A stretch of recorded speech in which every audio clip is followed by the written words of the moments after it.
2024 లేదా 25లో డిగ్రీ లేదా బీటెక్ చదివారా? సాఫ్ట్‌వేర్ జాబ్ కోసం ఎదురు చూస్తున్నారా? అయితే కోడ్ జ్ఞాన్ 100 డేస్ కోర్సులో చేరండి. జాబ్ సాధించండి. చాలా మంది పేరెంట్స్ ఏం చేస్తున్నారంటే పిల్లలు త్వరగా సెటిల్ అవ్వాలి అనుకునేటువంటి ఉద్దేశంతో బ్యాక్ డోర్ నుంచి పంపిస్తున్నారు. గతంలో నేను ఫేక్ ఎక్స్పీరియన్స్ పెట్టడం వల్ల వచ్చేటువంటి ప్రోస్ అండ్ కాన్సిక్వెన్సెస్ ఏంటనేది మాట్లాడుకున్నాము. ఇప్పుడు పిల్లలకి ఏంటంటే కెరీర్ గ్యాప్ వచ్చినటువంటి వాళ్ళకైనా సరే మా పిల్లలు సెటిల్ అయితే చాలనుకుని వచ్చిందల్లా అంటే వాళ్ళు సంపాదించిన దాంట్లో ఎంతో కొంత బయటికి తీసి అప్పు చేసినా సరే కట్టేసి పిల్లల్ని సెటిల్ చేయాలనుకునేటువంటి వాళ్ళు చాలా మంది ఉన్నారు. దీని కాన్సిక్వెన్సెస్ అసలు ఎలా ఉంటాయి సార్? అసలు సార్ బేసిక్ గా చాలా మంది పేరెంట్స్ మీరు కెరీర్ గ్యాప్ అంటున్నారు, కెరీర్ గ్యాప్ కూడా కాదు, ఫ్రెషర్స్ కూడా చేస్తున్నారు. ఓకే, లైక్ ఆ పర్సన్ ఎవరో కూడా తెలీదు, ఎవరో ఫ్రెండ్స్, మ్యూచువల్ ఫ్రెండ్స్ ద్వారా పరిచయం అవుతారు.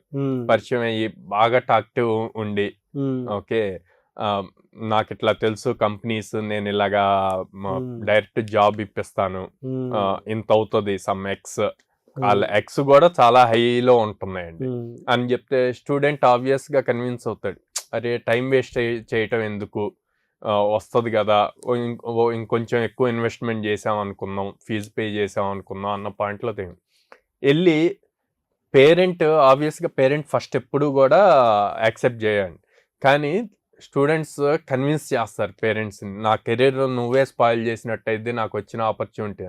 పేరెంట్ ఏమనుకుంటారు, నిజమేనేమో ఆపర్చునిటీ మంచిదేమో, మన చేతులారా మనం ఆపర్చునిటీ మిస్ చేస్తున్నామేమో అన్న యాంగిల్లో థింక్ చేస్తారు అన్నమాట. అంతే కదా సార్. థింక్ చేసి పాపం వాళ్ళు తినకపోయినా లేవు అంటే గనక బయట నుంచి తెచ్చి కడతారు. కట్టాక 3-4 monthsలోనే వాళ్ళు లే ఆఫ్ అవుతారండి. ఎందుకు? అక్కడ అంత చేసి వెళ్ళినప్పుడు ఆ స్కిల్ ఉండాలి, ఆ స్కిల్ సెట్ ఉండట్లేదు. ఓకే, ఆ స్కిల్ సెట్ ఇంపార్టెంట్. అది లేకుండా వాళ్ళు మనీ పే చేసి మీరు జాబ్లోకి వెళ్ళాక మీరు ప్రూవ్ చేసుకోవాలి కదా. అట్లా ఎంతమంది ప్రూవ్ చేసుకుంటున్నారు, అది కూడా ఇంపార్టెంట్. సో నేను పేరెంట్స్కి చెప్పేది ఏంటంటే ఫస్ట్ మీరు అసలు అట్లాంటివి ఎంకరేజ్ చేయొద్దు. మీ ద్వారా మీకు ఎవరైనా మీ ఫ్రెండ్స్ సర్కిల్లో అట్లాగే ఎవరైనా చెప్పినా సరే ఇట్లా ఉంది చేర్పించు త్వరగా సెటిల్ అవుతా అని, అట్లాంటివి ఎంకరేజ్ చేయొద్దు. First foundation important. ఆ ఫౌండేషన్ కోసం 4 నుంచి 5 నెలలు కష్టపడితే కెరీర్ అంతా బాగుంటుంది. ఆ బేసిక్స్ నేర్చుకోవటం ఇంపార్టెంట్. అది చేపించకుండా డైరెక్ట్గా జాబ్ ఇట్లా పే చేసి జాబ్ వచ్చి దాంట్లోకి వెళ్ళారనుకోండి, అక్కడ ప్రూవ్ చేసుకోవటం కూడా ఇంపార్టెంట్. సో అది లేనప్పుడు మీ మనీ వేస్ట్, టైం వేస్ట్. ఇప్పుడు వాళ్ళు పే చేసిన అమౌంట్ రాదు, 4 months అక్కడ ఉన్న టైం వేస్ట్. అదే 4 monthsలో కోర్స్ నేర్చుకోవచ్చు కదా, స్కిల్ నేర్చుకోవచ్చు కదా, ఆపర్చునిటీస్ వస్తాయి, తనంతట తను కొట్టేయచ్చు కదా జాబ్. సో అది స్టేబుల్గా ఉంటుంది. ఇప్పుడు 4 months తర్వాత వచ్చి అప్పుడు రియలైజ్ అయ్యి అప్పుడు మళ్ళీ కోర్స్ నేర్చుకున్నా అనుకోండి, ఇంకో 4 months 1 year అవుతుంది కదా, టైం వేస్ట్ అవుతుంది కదా. సో అందుకే పేరెంట్స్ కూడా థింక్ చేయాలి, అట్లాంటి షార్ట్ కట్ థింగ్స్కి వెళ్ళొద్దు. ఓకే, ఎప్పుడైనా సరే బేస్ ఫౌండేషన్ స్ట్రాంగ్గా ఉంటే, మీరు ఇల్లు కట్టాలనుకున్నారండి, ఇల్లు కట్టాలి అన్నప్పుడు ఆబ్వియస్గా బేస్ అక్కడ ఉన్న ల్యాండ్ని బేస్ చేసుకొని చాలా లెంత్ లోపలికి పిల్లర్స్ వేస్తాం కదా. అవును, అట్లాగే ఇది కూడా అంతే. ఒకవేళ బాబు వీక్ అంటే 4 నెలలు కాకపోతే 8 నెలలు పట్టిద్దండి.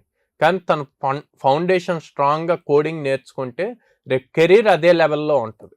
ఓకే, ఆ కొంచెం కోసం మీరు టెంప్ట్ అయ్యి మనీ పే చేసి అటు మనీ పోయి టైం వేస్ట్ అయ్యి అది చాలా problem. At the same time students కూడా ఎవరు రైట్ క్రాస్ చెక్ చేసుకోవాలి, నిజంగానే ఆ పర్సన్ చెప్తుంది జెన్యూనా.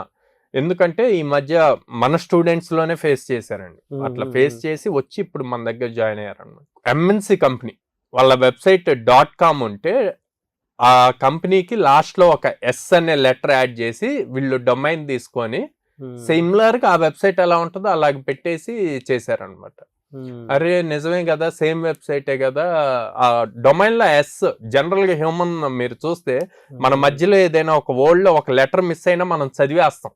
ఓకే, ఆ లెటర్ మిస్ అయింది అన్నది గమనించాం, చదివేస్తాం మన ఫ్లోలో, ఎందుకంటే మనకు ఆల్రెడీ అలవాటు అయి ఉంది. అట్లాగే ఇప్పుడు అక్కడ ఆ లెటర్ ఎక్స్ట్రా ఉన్నా కూడా వీళ్ళు చూసుకోలేదు. ఈవెన్ మీరు ఛార్జర్స్ తీసుకున్నా ఫేక్ జెన్యూన్ కి అట్లాగే చిన్న చిన్నగా చేంజెస్ ఉంటాయి. సో అట్లాంటి అబ్జర్వ్ చేయకుండా చేయటం వల్ల వాళ్ళు దాదాపు 3.5 lakh పే చేశారండి 4 monthsలో. బట్ ట్రూ ఇది నేను మా కజిన్ వాళ్ళ దాంట్లో కూడా చూసాను.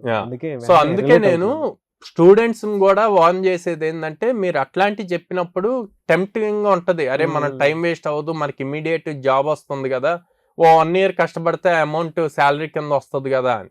బట్ అది ఎంతవరకు జెన్యూన్ అన్నది చూసుకోవాలి. అది చూసుకోకుండా వెళ్ళి రేపొద్దున ఆ టైం వేస్ట్, అటు మనీ వేస్ట్. సో రెండింటినీ చూసుకోవాలండి. ఎస్.